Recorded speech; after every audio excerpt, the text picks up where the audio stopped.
Власта секоја недела се рекламира и замрзнува по еден производ. Премиерот една недела се слика како купува поевтин леб, потоа поевтини макарони па млечни производи, а граѓаните тоа никако реално да го почувствуваат. Сега најново власта најавува дека под мраз ќе одат јајцата и оризот, по цени кои важеле во текот на март, а шеќерот и брашното засега нема да поевтинат, за да им се дала уште една можност на производителите сами да ги намалат цените. Министерот за економија вели дека нема да има целосна забрана за извоз на јајца и тоа поради меѓународните трговски договори, но може да има ограничување на количините што би отишле на странскиот пазар.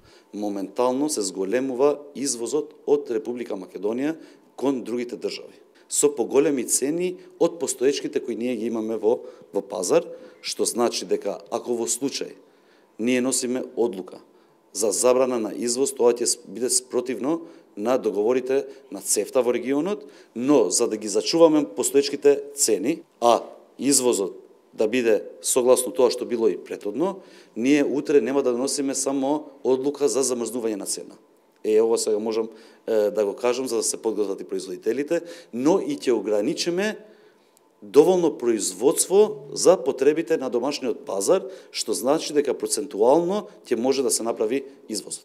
Дали може да се случи земјава да се соочи со недостаток на јајца во пресред на велигденските празници, Бектеши рече дека многу се внимавало за да не дојде до тоа и уверува дека овие производи ќе ги има. Заради Велигден или заради Рамазан и Бајрам, што следат наредниот месец, нема да дозволиме да има зголемување на цените, пошто секој зголемување по барувачката, значи следи со зголемување на цените, имајќи го предвид дека и во регионот има недостаток на овој производ за кој зборуваме. И додека стопанството критикува дека вештачки се замрзнуваат цените, од владата вела дека следно ќе ги анализирале и местните производи, пошто и за нив ќе се одлучува за колку ќе има намалување. За цените на овошјето и зеленчукот велат не можело да се носат одлуки без податоци од Министерството за земјоделство. Инаку од 16 март под мраз заминаа тестенините и млечните производи, а од 28 февруари е замрзната цената на лебот. Тогаш согласно владините одлуки се укина субвенционираната струја за компаниите од прехранбената индустрија, кои за жал ниту еден денар не ги поевтинија производите.